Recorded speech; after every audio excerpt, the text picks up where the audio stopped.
Hello everybody, welcome back to the channel. I am Gibbo the Shaman, and today we're talking about relativism. And, there's this thing called moral relativism. That's not really what I want to talk about today. What I want to talk about today is relativism in spirituality. Relativism in terms of objective reality. Is there actually let me, just a second, let me lower my mic. So relativism in terms of spirituality, relativism in terms of objective reality. Because, we can either have an objective reality where things are, facts and we have facts and what we can prove and what we can't prove, right?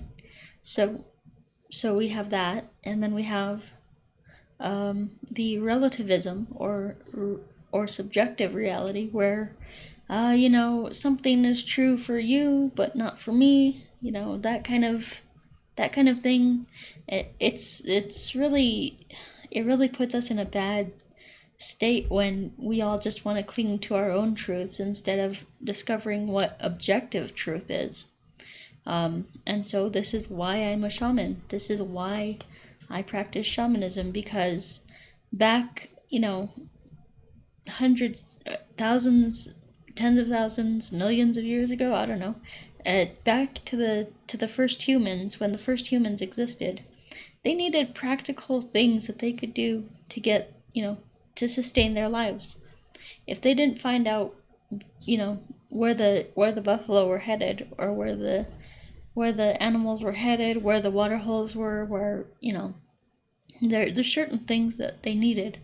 So if they found out, if they didn't find out where those things were, then they would die eventually and starve out and die, right? So, and so this became, this kind of evolved into shamanism and spiritual things like that we could do to practically align with our spiritual self.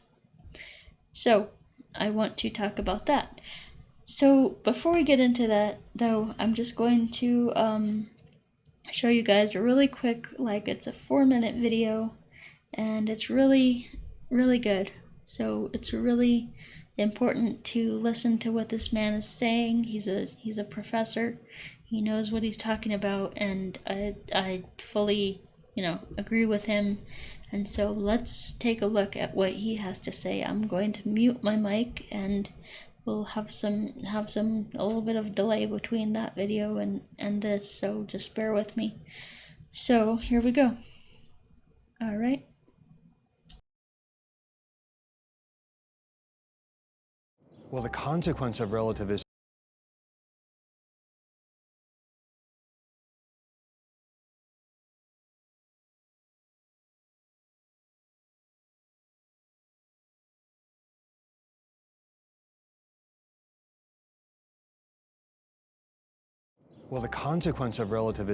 is that in the end we'll each have our own reality.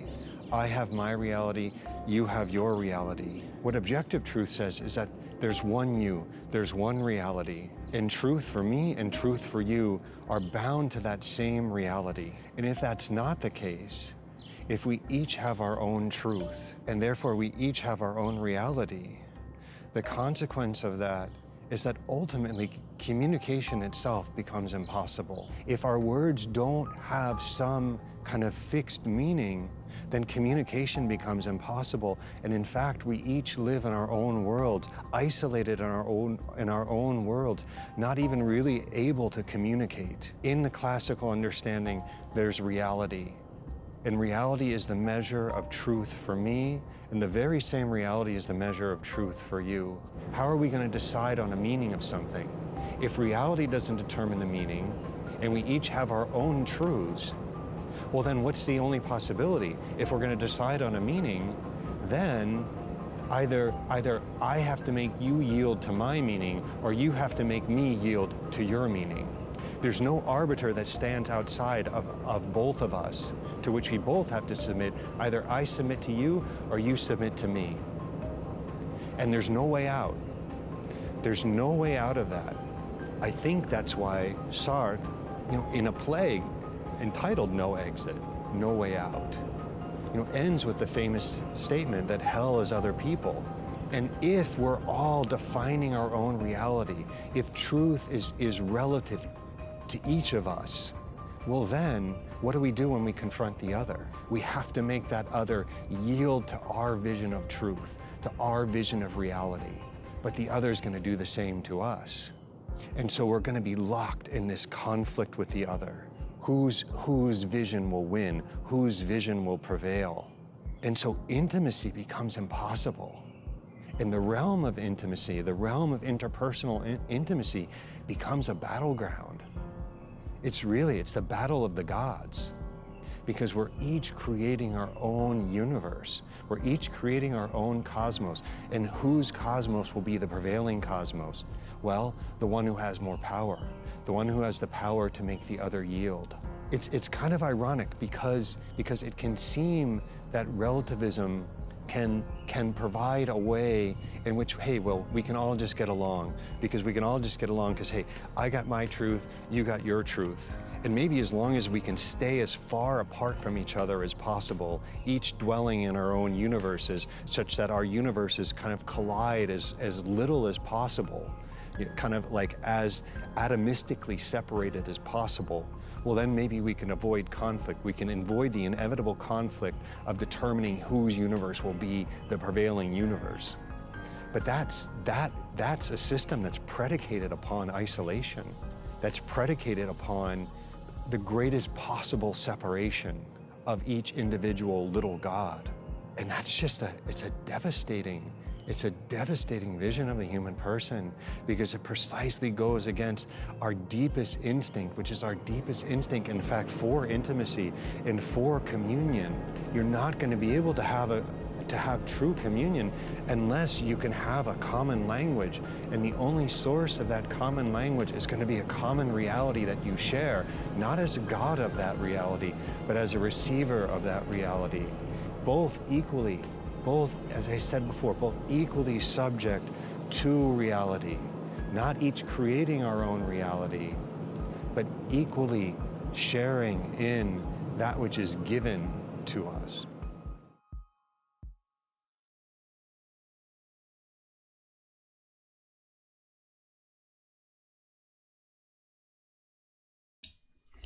And there we go.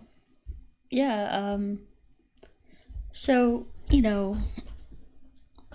it's so really nails home like the point that there is objective reality. There is absolute truths, and there is absolute lies, or there's truths and there's falsehoods. So so what I teach, everything that I teach, is based on these universal objective truths. We have things like chi, the universal life force energy. That is a truth that science has discovered. Everything is made of energy. My phone is made of energy. The cells, the atoms, everything is made of energy. Even ourselves are made of energy. So, and then we have the Kundalini yoga. We've, people would not keep doing things like that. They would not keep doing yoga and different things like that if they didn't work. If there was no results, if there was no benefits, then people would not be doing these things for thousands of years if there was no practical benefit to it. Do you think that they would? No. That's why Qigong and yoga and meditation, these things all are practical ways that you can align with your soul. Now, I guess what I have a problem with, or why I have such a huge problem with, I was going to say the New Age community, is because they are they're not living in this reality. They want to be out somewhere else. They want to be in the new earth. They want to be, with the star seeds, with the indigo children, with the, whatever. They want to be, have this fantasy, this delusion, this, and I'm sorry to say it, but it's a fantasy, it's a delusion. I'm sorry, like, let's take the term starseeds, okay? Well, technically, aren't we all from the stars? Aren't we all made of stardust, as they say? Yeah, so that doesn't make you any more special than me, or me any more special than you. It's this thing to make ourselves feel special, feel different. We come up with these pet terms, these new age terminologies, and these pet terms, to make ourselves feel better, really, is what it is. But at the end of the day, we're all human. We're all human. We're all the same. We're all human. And so I'm sorry that you don't want to be human. I'm sorry that you don't want to live as a human in this existence, but that's why you incarnated here. So the less that you can go into your fantasy and escape reality, and the more that you can integrate reality, or integrate into reality your fantasy, the better you will be. So, because you can integrate your fantasies into reality, that's what manifestation is all about. But if you're trying to astral project, to lucid dream, to whatever, and it has no practical point or no practical application, then what's the point? Really, what's the point? It's something to make you feel better, but okay.